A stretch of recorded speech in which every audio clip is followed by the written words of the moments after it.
যদি বিএনপি ক্ষমতায় আসে, যদি আসে, আমি মনে করি যে এই পার্টির চেহারা এরকম থাকবে না। এটা আমার ধারণা। কেমন হবে চেহারা? আমরা যে ট্র্যাডিশনাল বিএনপিকে দেখেছি সেই ট্র্যাডিশনাল বিএনপি থাকবে না। আমি আপনাকে একটা ছোট্ট কথা বলি, এটা বিশ্লেষণ আমি করবো না। সেটা হলো, আমি মাঝে মাঝে বলতাম আগে যে 2008 সালে যখন তারেক রহমান এই দেশ থেকে চলে গেলেন, আর 2025-এ যখন উনি আসলেন, ওই যাওয়ার সময় যে তারেক রহমান গিয়েছিলেন ওই তারেক রহমান কিন্তু ফেরেননি, অন্য এক তারেক রহমান ফিরেছি। আমি এটাও মনে করি 12ই ফেব্রুয়ারি পর্যন্ত যে তারেক রহমানকে দেখবেন, 12ই ফেব্রুয়ারির পরে তারেক রহমান, অন্য তারেক রহমান পাবেন আপনারা। প্রাইম মিনিস্টার তারেক রহমান পাবো, অন্যরকম হবে। এখন উনি অনেক কিছু করছেন না, অনেক কিছু করতে চাচ্ছেন কিন্তু করছেন না, হয়তো ইলেকশনটার কারণে। ইলেকশনের পরে দেখেন একটা জিনিস হতে জানেন কি, আমি বলি আপনাকে, যদি নিয়তটা ঠিক থাকে না, অনেক কিছু ঠিক হয়ে যায়। অনেকেই চেষ্টা করবে, নানাভাবে চেষ্টা করবে প্রভাব বিস্তার করার জন্য, নানাভাবে যারা গুপ্ত আছেন তারা তখন হয়তো বেরিয়ে আসবেন, চেষ্টা করবেন তাকে ডিফেম করার জন্য। অনেক কিছু থাকে সমাজে।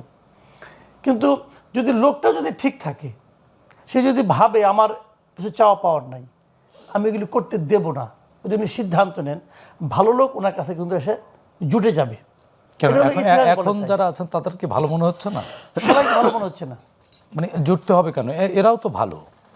তাহলে আপনি আশা করে থাকেন, আমি আশা করি না এদেরকে নিয়ে। আচ্ছা, আমি তাদেরকে চিনি। আচ্ছা, যে লোকগুলোকে আমি চিনি, আমি বলে যে কে, আমি তো নাম বলবো না। নাম বলে আপনি আমাদের বলে, আমি তো এটা প্রমাণ করতে পারবো না। আমি তো কিছু লোককে চিনি। এদের নিয়ে আপনার কনফিউশন আছে? আমার কনফিউশন আছে। অনেককে আমি চিনি, অনেকে একসময় ছাত্র শিবির করতো, আমি জানি। তারা তারেক রহমানের আশেপাশে আছে? আছে, আছে। কিন্তু একজন নাগরিক হিসেবে আপনার তো দায়িত্ব, একজনের যদি ভালো চান এগুলো ডিসক্লোজ করা দায়িত্ব না? আমি কি সেই দায়িত্ব পালনের পর্যায়ে আছি?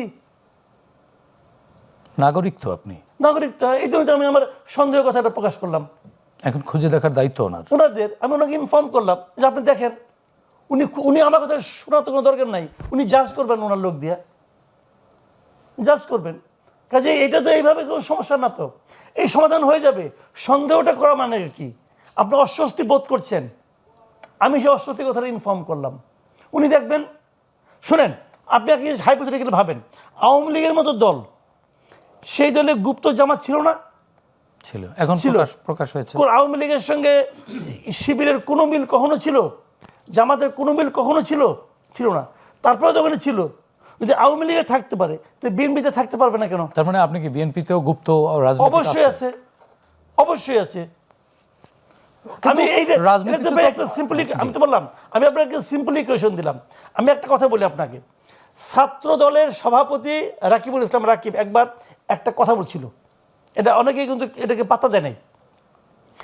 যখন নাকি ঢাকা বিশ্ববিদ্যালয়ের ছাত্র মানে শিবিরের লোকগুলি চেহারা আসতেছে, যে এই সভাপতি সেক্রেটারি আসতেছে, তখন রাকিব বলছিল যে তাহলে গত 10 বছর ধরে তো শিবির এখানে ছিল, তাদের কমিটি ছিল, আমি জানতে চাই এই 10 বছরের কমিটিগুলি কে কে?